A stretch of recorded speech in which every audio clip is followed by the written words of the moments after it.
Olá pessoal, hoje vamos discutir o que foi a escravidão moderna e por que ela era diferente do escravismo antigo e da servidão medieval. O escravismo ou escravidão é uma relação de trabalho brutal e violenta, na qual uma pessoa é vista como propriedade ou objeto de outra. Ela pode ser trocada, vendida, violentada e até morta, e não tem controle sobre o seu trabalho.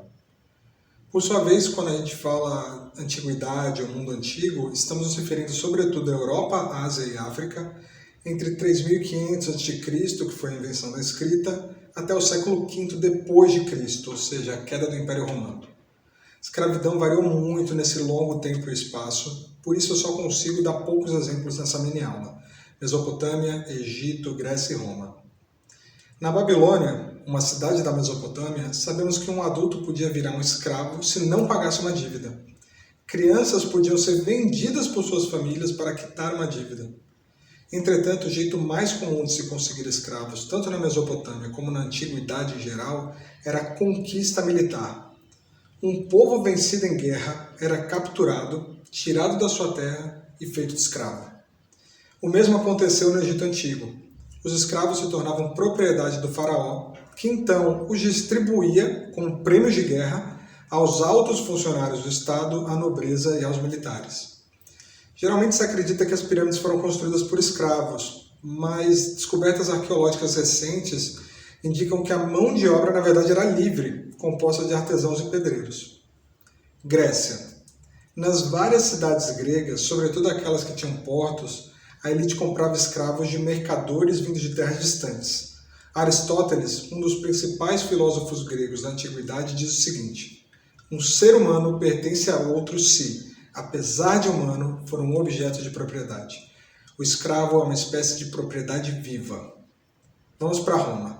Durante a história de Roma, a escravidão esteve em alta entre os séculos 3 a.C. e 3 depois de Cristo, ou seja, 600 anos.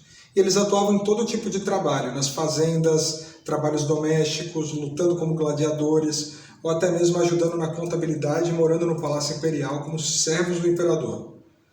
Porém, essa não era a única forma de trabalho no Império Romano, e talvez nem tenha sido a principal. Aliás, isso também vale para os outros exemplos que eu citei antes. Havia sempre trabalho livre convivendo com o trabalho escravo em todas as sociedades citadas. E muitas vezes o trabalho escravo era a minoria.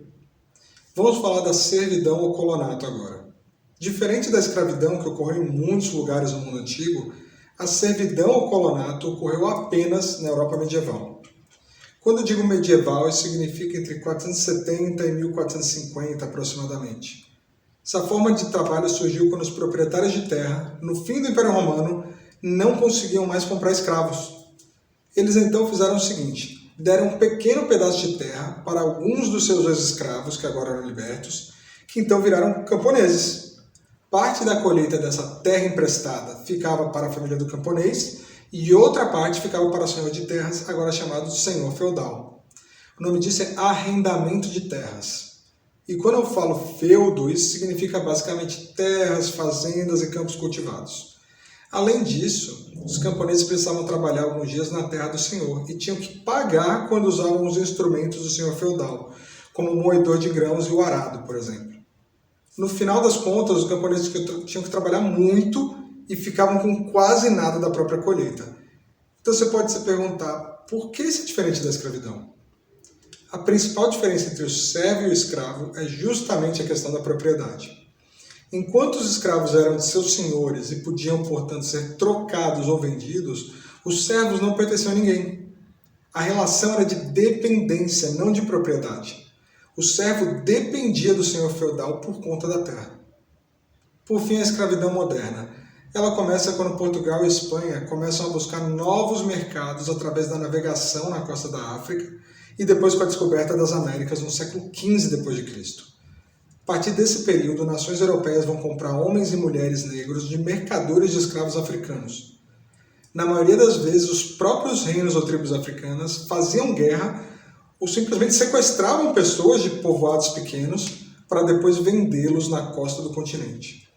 Essas pessoas escravizadas eram transportadas em navios negreiros da África até as colônias nas Américas, em condições tão brutais e subhumanas que boa parte morria na travessia. Além disso, essas pessoas perdiam boa parte da sua história e cultura ancestrais também. Portugal, Espanha, França, Inglaterra, Holanda, todos os países europeus que colonizaram a América utilizaram a mão de obra escrava em algum momento da sua história. A mão de obra escrava africana era necessária para cultivar as terras da América, sobretudo cana-de-açúcar, algodão e depois café. Ela também era necessária para trabalhar em minas de ouro e prata. A escravidão africana foi predominante desde 1550 a 1860, aproximadamente, no continente americano. A principal diferença entre a escravidão antiga e a moderna é que foi a primeira vez na história em que a justificativa para a dominação foi a raça. Por isso o racismo marcou a história da humanidade desde as grandes navegações. Lembre-se que quando eu falei em escravidão antiga, em nenhum momento eu falei que um povo específico era o alvo, por conta da pele, dos traços físicos ou religião. Diferente da escravidão moderna, associada ao continente africano, qualquer um podia virar escravo no mundo antigo. Por fim, as mesmas diferenças entre escravo no mundo antigo e servo valem para o escravo no mundo moderno. O servo preserva uma relação de dependência com o senhor feudal, enquanto o escravo moderno tem uma relação de propriedade. É basicamente isso, gente. Espero que tenham gostado da mini aula. Até a próxima.